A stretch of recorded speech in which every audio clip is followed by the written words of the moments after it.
Hello everyone, नमस्कार। मैं साक्षी आप सभी का स्वागत करती हूँ आपकी कक्षा पे। आज के इस वीडियो में हम लोग क्षितिज भाग 2 का चैप्टर नंबर 3 जो हमारा है उसको पढ़ने वाले हैं। इससे पहले आपका 2 चैप्टर हो चुका है, सूरदास का पद और तुलसीदास द्वारा जो लिखित है आपका राम लक्ष्मण परशुराम संवाद। पूरे डिटेल में हमने दोनों क्लास को किया है और उसका जो MCQ प्रैक्टिस है वो भी कर लिया है। आज हमारा तीसरा चैप्टर है जो कि देव द्वारा लिखित है। ठीक है, तो देव ने ना 2 प्रकार का लिखा है, एक सेवई लिखा है और एक कवित, जो हमें पढ़ना है क्लास 10th में। ठीक है, तो फिर पहले हम लोग सेवई की व्याख्या देख लेते हैं, फिर आपका कवित का देख लेंगे। क्लियर? और इसका फिर MCQ प्रैक्टिस नेक्स्ट वीडियो जो होगा उसमें से करा दिया जाएगा। और हाँ, आप लोग बहुत ही ज़्यादा कंफ्यूज हो जा रहे हैं। देखिए, क्लासेस जो है ना वो टोटली फ्री हैं। क्लासेस जितने भी हैं टोटली फ्री हैं। ठीक है, सिर्फ आपका PDF अगर आप चाह रहे हैं जो क्लासेस आपका हो रहा है इसका, तो फिर आप लोग एक नॉमिनल फ़ी है आपका 100 रुपीज़ में आपको पूरा ये पेपर 2 जो है उसका नोट्स आपको मिल जाएगा। आप देखिए, आप लोग ऐसा तो है नहीं सिर्फ झारखंड पुलिस का फॉर्म भरे हैं, आप झारखंड पुलिस का भरे हैं, उत्पाद सिपाही का भरे हैं, क्षेत्रीय कार्यकर्ता का, तो सब में ये कवर हो जाएगा ना। तो 100 रुपये में आपको पेपर 2 का पूरा 100 क्वेश्चन जो है वो हो रहा है, और क्या चाहिए। और यहाँ तो क्लासेस तो फ्री रहेंगी ही, पूरा आपका वीडियो अपलोड हो जाएगा यूट्यूब में, इसका टेंशन आप लीजिए ही मत। ठीक है, और बहुत लोग कहते हैं कि मैम नहीं दे सकते हैं, मिडिल क्लास का है। तो भाई, ये मिडिल क्लास का फ़ी नहीं है 100, ये एकदम लोअर क्लास का हम रखे हुए हैं। ठीक है, और नहीं लेना है तो कोई ज़रूरी नहीं है। आप क्लास तो यहाँ पे सारा हो ही रहा है, सारी चीज़ें हम डिटेल में समझा ही दे रहे हैं। ठीक है, आप यहाँ से स्क्रीनशॉट ले सकते हैं, आप कॉपी में नोट करके रख सकते हैं। PDF बनवाने में थोड़ा लगता है चार्ज, तो उनको देना पड़ेगा ना, इसीलिए आप लोग थोड़ा सा समझिए, थोड़ा सा कोऑपरेट कीजिए। अगर नहीं है, नहीं दे सकते हैं, तो आप स्क्रीनशॉट ले लीजिए, कॉपी में नोट कर लीजिए, क्या प्रॉब्लम है। क्लासेस तो फ्री है ना। चलिए, अब बिना किसी देरी के, बिना किसी ज़्यादा इधर उधर की बात किए हुए हम लोग वीडियो को स्टार्ट करते हैं। और नोट्स अगर लेना है तो इस नंबर पे आप व्हाट्सएप कीजिएगा, कॉल नहीं करना है, व्हाट्सएप करना है, और लेना है तो ही व्हाट्सएप करना है, नहीं तो नहीं करना है। ओके, ज़रूरी कुछ होगा तो ही व्हाट्सएप करना है। क्लियर? चलिए, अब हम लोग स्टार्ट करते हैं और देखते हैं आज का इस सेशन को। तो सेवई की व्याख्या जो है वो हम लोग देखने वाले हैं।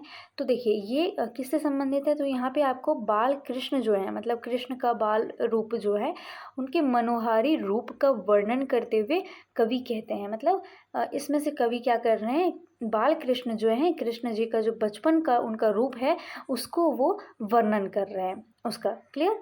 तो फिर वो क्या पहला उनका लाइन क्या है कि पाइनी नुपुर मंजू बजे। क्या लिखते हैं? पाइनी नुपुर मंजू बजे, कटी किंकनी के धुनी की मधुराई। ठीक है, मतलब उनके पैरों में सुशोभित हो रही पायल की रुंझुन की मधुर आवाज़ पैदा कर रही है।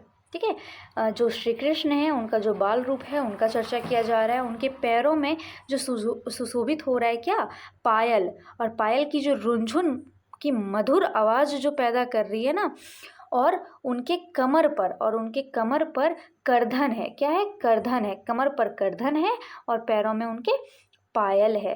ठीक है, पाइनु नुपुर, पाइनी नुपुर, पाइनी में नुपुर, मंजू बजे। ठीक है, और कटी किंकनी के धुनी की मधुराई, मधुराई मतलब मधुर आवाज़, ऐसा है ना, वह भी बज रही है। ठीक है, मतलब कि पैरों में उनके पायल की रुंझुन की मधुर आवाज़ पैदा कर रही है और उनके कमर पर जो करधन है वह भी बज रही है। कृष्ण के चलने से नुपुर और करधनी दोनों मधुर ध्वनि उत्पन्न कर रहे हैं। और कृष्ण जितने बार मतलब कदम रख रहे हैं आगे, जितने बार वो आगे चल रहे हैं, तो नुपुर और करधनी जो है दोनों मिलकर के मधुर ध्वनि उत्पन्न कर रही है। क्लियर? अगला इनका लाइन है देव का, क्या है? सांवरी अंग लशे पटजी, हिये हुलसे बनमाल सुहाई।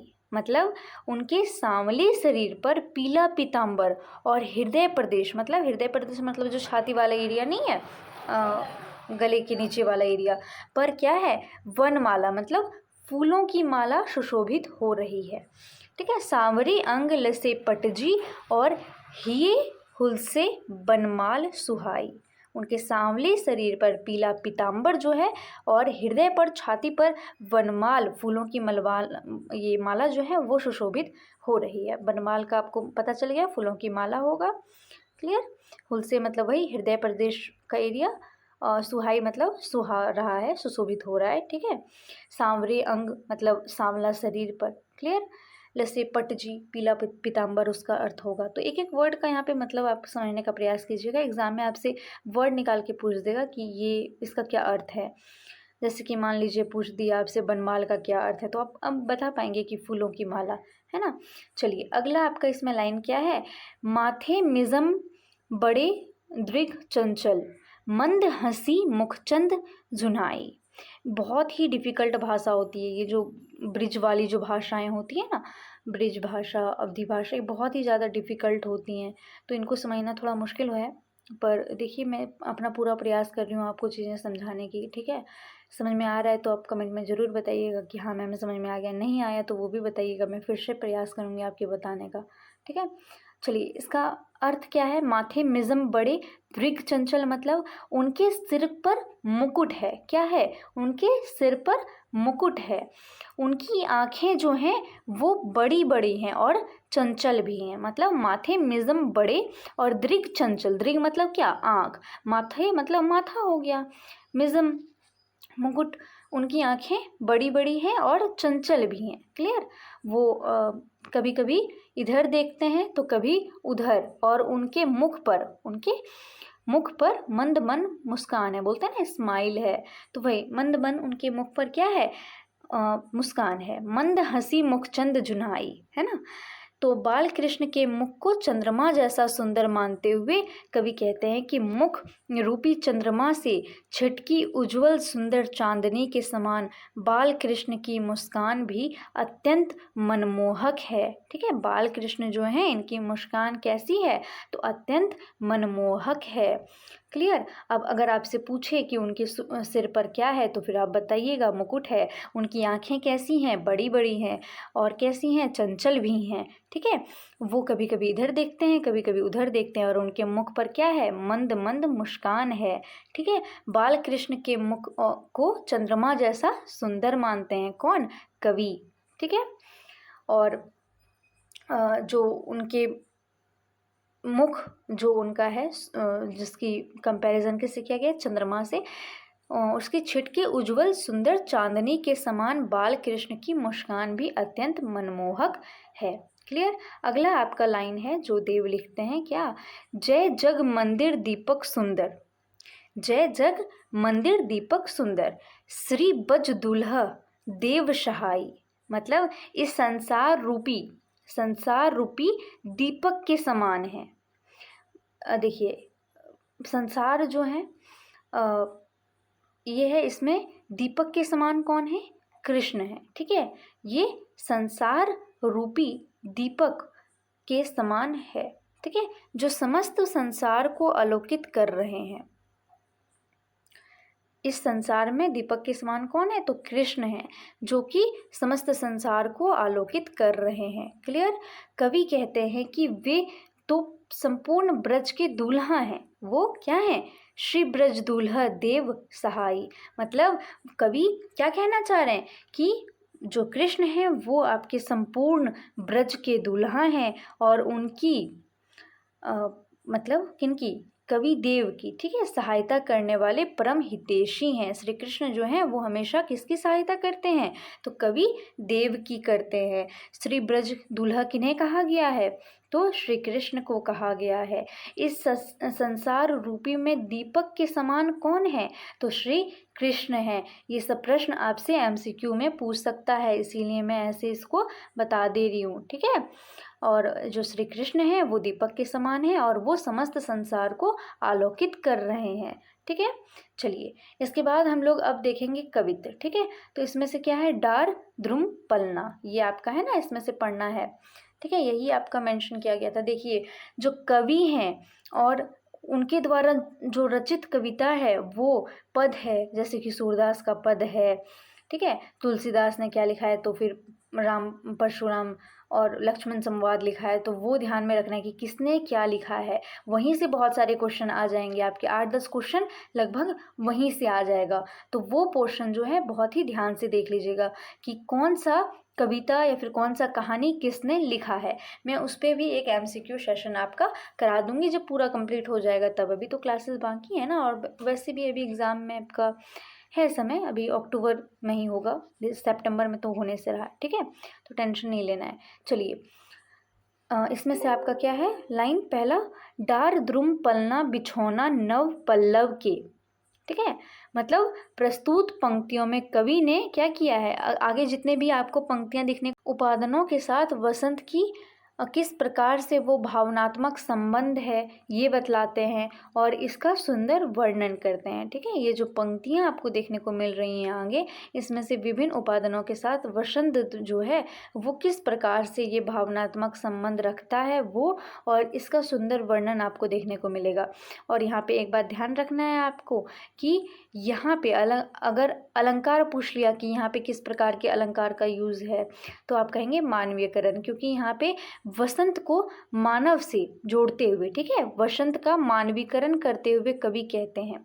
तो फिर यहाँ पे वसंत को कंप्लीटली मानव से जोड़ा जा रहा है, तो यहाँ पे मानवीकरण अलंकार का यूज़ हो रहा है। क्लियर। चलिए देखते हैं। तो फिर इसमें से कवि कहते हैं कि वसंत रूपी बालक का, क्या वसंत रूपी बालक जो है, वसंत को किससे कंपैरिजन किया जा रहा है, बालक से, ठीक है। तो बालक का पलना, झूला होता है ना जिसमें से झुलाते हैं बच्चों को, ठीक है, पेड़ों की टहनियाँ हैं।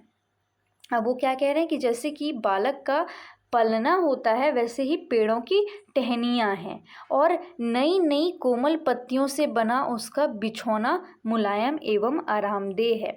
यहाँ पे आपको एक एक लाइन किससे कंपेयर हो रहा है ये आपको ध्यान देने के लिए बहुत ज़्यादा ज़रूरी है, ठीक है। तो यहाँ पे आप सबसे पहले ध्यान देंगे कि बालक का कंपैरिजन किससे हो रहा है, ठीक है। तो फिर इसका कंपैरिजन, बालक का जो पलना है इसका कंपैरिजन किससे हो रहा है, पेड़ों की टहनियों से, और बालक का वसंत से, बालक का वसंत से हो रहा है। पलना झूला जो है इसका पेड़ों की टहनियों से हो रहा है। नई नई कोमल पत्तियां जो हैं इसका किससे हो रहा है, बिछौना मुलायम जो गद्दा होता है ना जो बहुत ही आरामदेह होता है उससे हो रहा है, ठीक है। तो ये आपको ध्यान में रखना है। अगला आपका लाइन है, इसी में सुमन झिंगोला सोहे तन छवि भारी दे, वही यहाँ पे है, ठीक है। अगला है, पवन झुलावे कैकी कौर बतरावे देव, कोकिल हलावे हुलसावे कर तारी दे। मतलब वसंत रूपी बालक, वसंत के जैसा जो बालक है वसंत के रूप का, कि शरीर पर फूलों से बना झबला, मतलब कपड़ा, कपड़ा का पहनता है ना बच्चे लोगों को जो पहनाते हैं, ठीक है। तो वैसे ही वसंत रूपी बालक के शरीर पर फूलों से बना झबला सुशोभित हो रहा है, अच्छा लग रहा है, ठीक है। वायु बहने से जब पेड़ की डालियां हिलने लगती हैं, जब वायु चलता है, हवा धीरे धीरे बहती है तो फिर डालियां हिलती हैं ना, तो कवि को ऐसा लगता है कि मानो वायु उसके पालने को झुला रही है। तो फिर कवि को क्या लगता है कि वायु जो है उसके पालने को झुला रही है, जैसे हम बच्चों के पालने को झुलाते हैं ना, वैसे कवि को लग रहा है कि हवा जो है वो किसके पालने को झुला रही है, तो फिर वसंत के। क्लियर।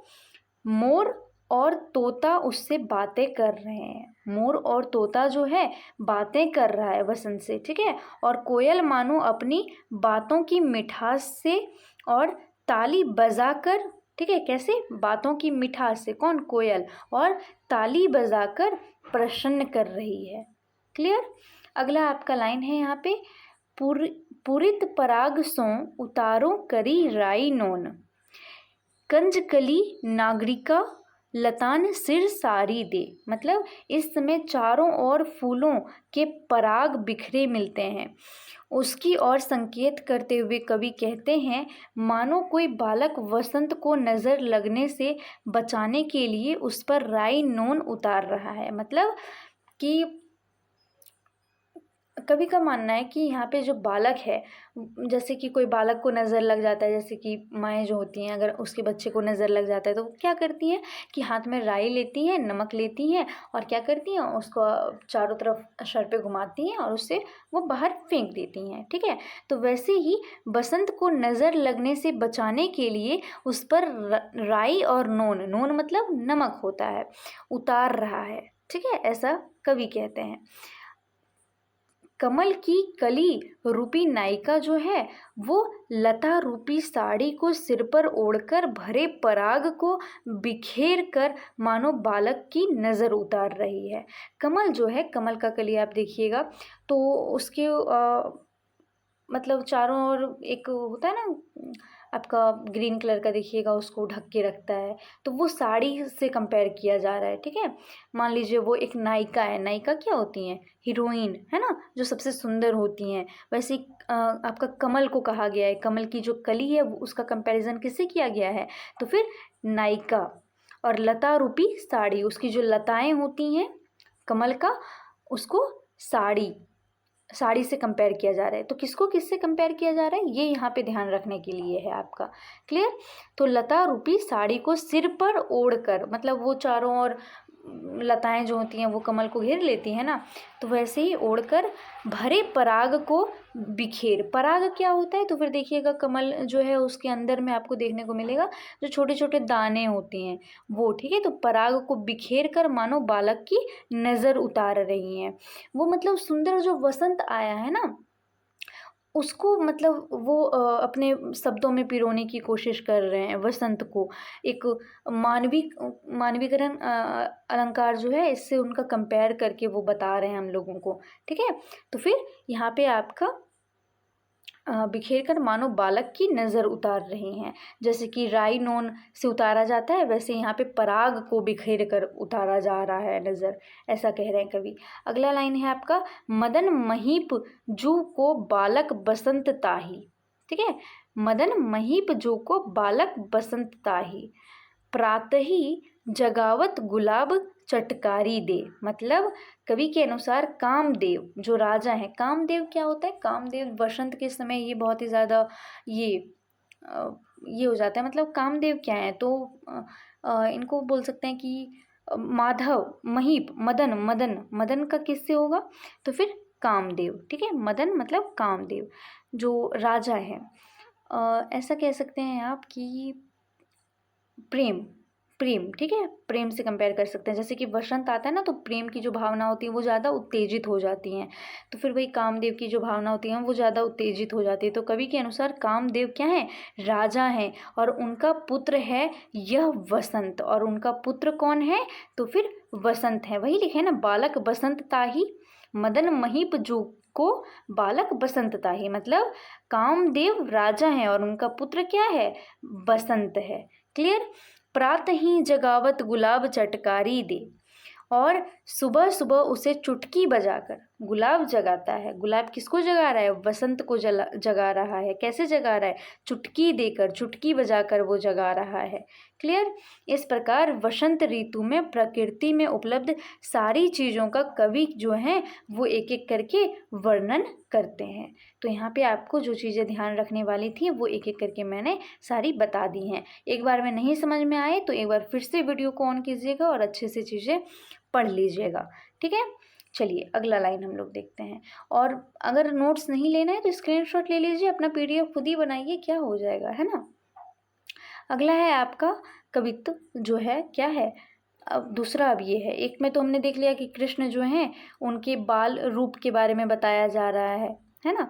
दूसरा में हमने क्या देखा, तो वसंत का कंपैरिजन किया जा रहा है, कैसे मानवीकरण अलंकार का प्रयोग किया जा रहा है वो हमने देख लिया। क्लियर।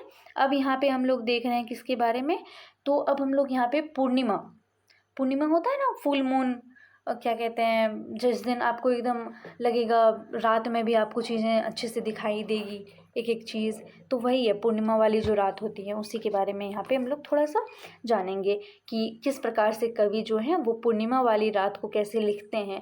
कवियों का देखिए कहा जाता है, कोई कहते हैं कि कवि जो थे वो बहुत ही सरल चीज़ों को कठिन करके लिखते थे, कोई कहते हैं कि कवि जो थे वो बहुत ही कठिन चीज़ों को सरल बना करके देते हैं।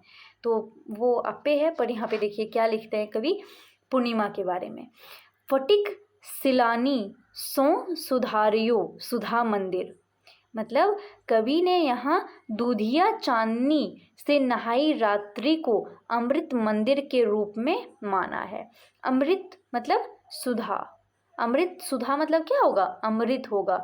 फटिक जो है वो क्या है, तो जो उज्ज्वल फटिक होगा, फटिक की चट्टान पर बना हुआ है।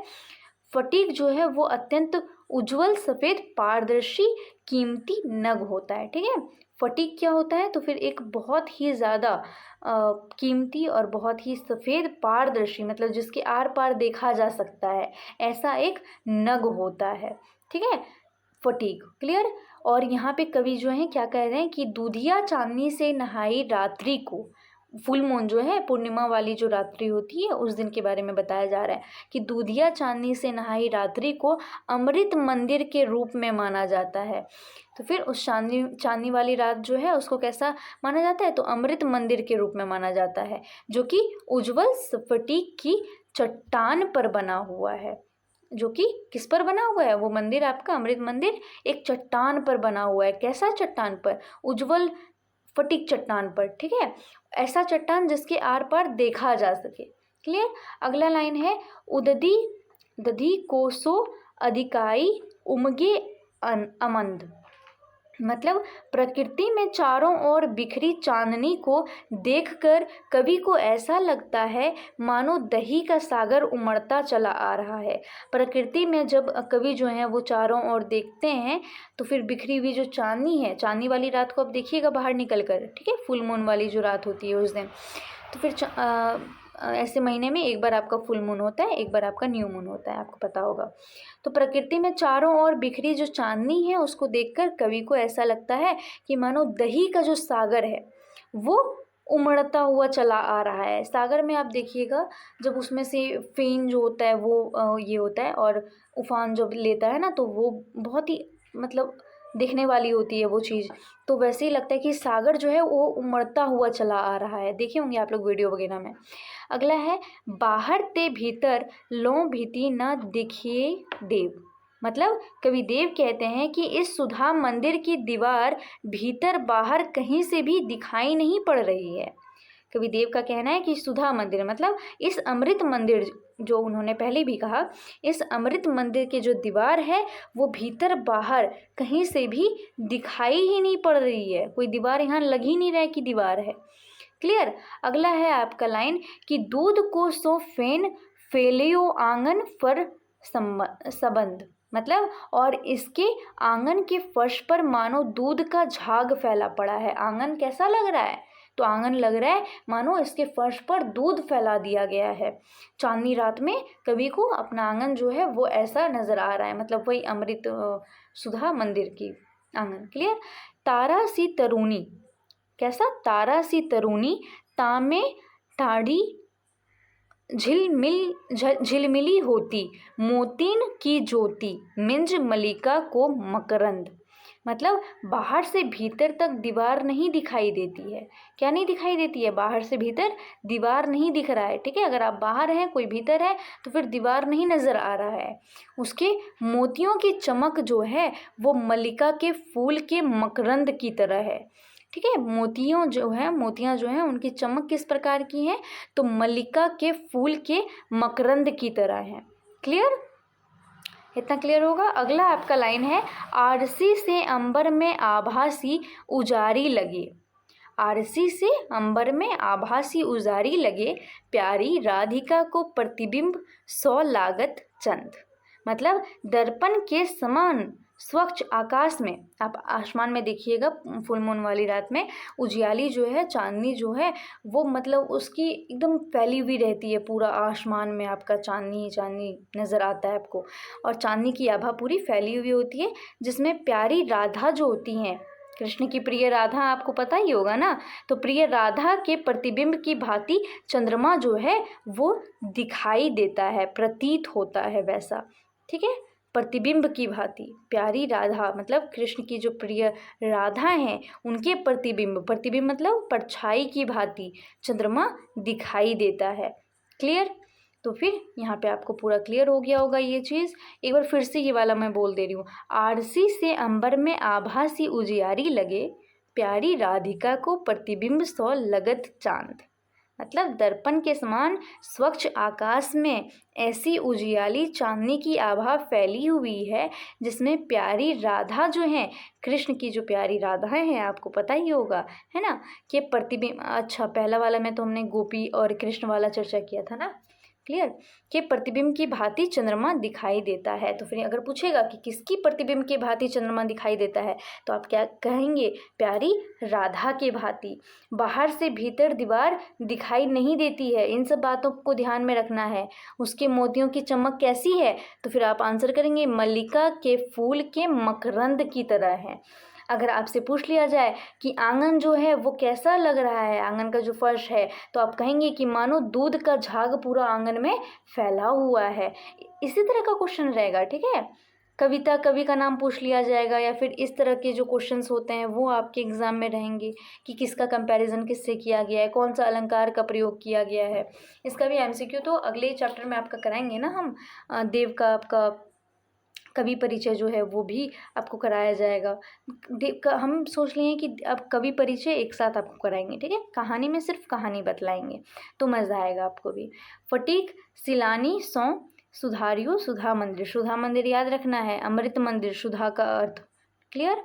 तो यहाँ पे याद रखना है कि फटीक मतलब क्या होता है। फटीक जो है वो सफ़ेद पारदर्शी कीमती नग होता है।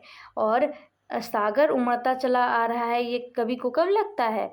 चारों ओर जब प्रकृति में वो देखते हैं चांदनी बिखेरे हुए। क्लियर? बाहर ते भीतर लो भीति न दिखाई देव, मतलब बाहर से भीतर सुधा मंदिर में हमें कुछ भीतर से बाहर या कहीं दिखाई नहीं दे रहा है। क्लियर? तो ये क्लियर हो गया होगा। इसके पहले हमने वसंत वाला जो देखा है ये भी आपका क्लियर हो गया होगा, ठीक है। कुछ कुछ पॉइंट जो हैं वो आपको ज़्यादातर ध्यान में रखना है, तो एक बार आप देख लीजिएगा उन पॉइंट्स को। या मैं बता दूं एक बार, जैसे कि कृष्ण का क्या बज रहा है, तो पायल बज रहा है, पायल, और कमर पर क्या है? करधन है जो मधुर आवाज़ कर रही है, ठीक है, नुपुर और करधनी, ठीक है। दूसरा लाइन जो है इसमें सांवले शरीर पर उनका क्या सो हो रहा है, तो फिर पीताम्बर जो उन्होंने पीला कपड़ा पहना है वो सो रहा है। उनके अगर हुल से बनमाल सुहाई, मतलब कि उनके हृदय प्रदेश पर वनमाला है ना, मतलब फूलों की माला सुहा रही है। अगर अगला लाइन है आपका, माथे मिजम बड़े दृग चंचल मंद हंसी मुखचंद जुनाई, मतलब माथे पे क्या है? मुकुट है ना, और आंखें बड़ी बड़ी और चंचल भी है, जो कभी इधर कभी उधर देख रही हैं। मंद हंसी, वो मुस्कुरा रहे हैं मंद मंद, ठीक है, ये ध्यान में रखना है। उनका रूप कैसा है? तो चंद्रमा की छिटकी उज्जवल सुंदर चांदनी के समान है ना। जय जग मंदिर दीपक सुंदर श्री ब्रज दुल्हा देव सहाय, मतलब मंदिर के दीपक के जैसे हैं। कौन? ये संसार जो है उसका कंपैरिजन मंदिर से किया गया है, और मंदिर में जो दीपक हैं उससे किसका कंपैरिजन किया गया है? कृष्ण का। तो संसार कौन है? संसार यहाँ पे आपका कौन होगा? तो मंदिर, और दीपक कृष्ण है, ठीक है। तो ऐसा है। और जो कृष्ण है वो दूल्हे की तरह है। दूल्हा जो होता है उसका सब कोई आदर सत्कार करते हैं, पूरे अच्छे से उसका बैठलाते हैं, पहनाते हैं, उड़ाते हैं ना, मतलब बहुत ही उनका आदर सत्कार होता है, ऐसा कुछ है। और कवि देव की सहायता करने वाले परम हितैषी कौन है? श्री कृष्ण है। अगला में आपको पता है कि हमने वसंत के बारे में पढ़ा है ना, तो वसंत में इसमें मानवीयकरण आपका अलंकार का यूज़ हुआ है, ये ध्यान में रखिएगा। वसंत का कंपैरिजन किससे हुआ है? बालक से। और बालक का जो पलना झूला होता है उसका कंपैरिजन तो फिर पेड़ों की टहनियों से। कोमल पत्तियों का जो कंपैरिजन है वो आपका बिछौना जो होता है बच्चों का उससे हुआ है, ठीक है। और शरीर में जो फूल होते हैं, फूल जो बने होते हैं उसका किससे हुआ है, तो झबला जो कि बच्चा पहनता है उससे होता है। वायु बहने से जब पेड़ की डालियाँ हिलने लगती हैं। हाँ, जब डालियाँ हिलने लगती हैं तो कभी को ऐसा लगता है जैसे कि मतलब बच्चे को कोई झुलाता है ना, तो कैसे लगता है वैसे ही कभी को लगता है जब टहनियाँ हिलती हैं, डालियाँ हिलती हैं। ठीक है। मोर और तोता जो है उससे बातें करते हैं और कोयल मानो अपनी बातों से मिठास और ताली बजाकर उसे प्रसन्न कर रहा है, ऐसा लगता है कवि को। वही सब है। फूलों के पराग बिखेरे मिलते हैं। पराग मैंने कहा ना, मतलब जैसे कि बच्चे की नज़र कैसे उतारते हैं राई नोन से, वैसे ही यहाँ पे वसंत की नज़र कैसे उतारी जा रही है, तो पराग बिखेर कर। क्लियर। और नायिका हीरोइन का कंपैरिजन किससे किया गया है, तो कमल की कली। ठीक है, जो कि साड़ी पहनी हुई है। जैसे कि नायिका अगर साड़ी पहनी है तो ये कमल की कली जो है वो क्या पहनी है, लता से लिपटी हुई है। ठीक है। और पराग बिखेर कर मानो बालक की नज़र उतार रही हैं। वहीं अगला लाइन है आपका इसमें, मदन महीप जो को बालक बसंत ताही प्रातही जगावत गुलाब झटकारी। मतलब कि बालक बसंत ताही, मतलब कि मदन महीपजू मतलब कामदेव जो कि राजा है उनका पुत्र कौन है, कामदेव के पुत्र कौन है, वसंत हैं। और सुबह सुबह उसके चुटकी बजाकर गुलाब जगाता है। ठीक है। तो ऐसे ही प्रकृति से मानवीयकरण चीज़ों को उन्होंने कंपैरिजन किया है। तो यहाँ पे आपका टोटल क्लियर हो गया होगा एक एक लाइन। ठीक है। तो कवि परिचय देव के बारे में हम लोग अलग किसी वीडियो में, मतलब कवि परिचय एक साथ आपको बता देंगे सबका। ठीक है। एक साथ नहीं, मतलब ऐसे 2-3 कवि के बारे में एक बार में ऐसे करके, या फिर छोटा छोटा एक एक वीडियो में 5-5 मिनट का वीडियो में हर एक कवि के बारे में, तो अच्छा रहेगा। क्लियर। आई होप आपको आज का वीडियो पसंद आया होगा। इसका जब आपका MCQ सेशन आए तो ज़रूर आप लोग उसको भी प्रैक्टिस कीजिएगा। ठीक है। ऐसी और वीडियोस के लिए आप हमारे चैनल को ज़रूर सब्सक्राइब करें, अपने दोस्तों के साथ शेयर करें, कमेंट करके बताएं कि आपको वीडियो कैसा लगा। और अगर आप कोर्स तो आपको फ्री है टोटली, सॉरी गलती से मुँह से निकल गया, कोर्स टोटल आपका हिंदी का फ्री है। एक एक क्लास में यूट्यूब पे आपको फ्री में कराऊंगी। आप इस नंबर पे कांटेक्ट कर सकते हैं अगर आपको नोट्स चाहिए तो, PDF नोट्स। ठीक है। तो आई होप आपको आज का क्लास पसंद आया होगा। मिलती हूँ आपसे अगले वीडियो में अगले टॉपिक के साथ, और अगला टॉपिक में हम लोग फिर एक काव्य खंड का एक टॉपिक क्लियर करेंगे। आई होप आपको आज का वीडियो पसंद आया होगा। मिलती हूँ आपसे अगले वीडियो में अगले क्लास के साथ। Thank you for watching.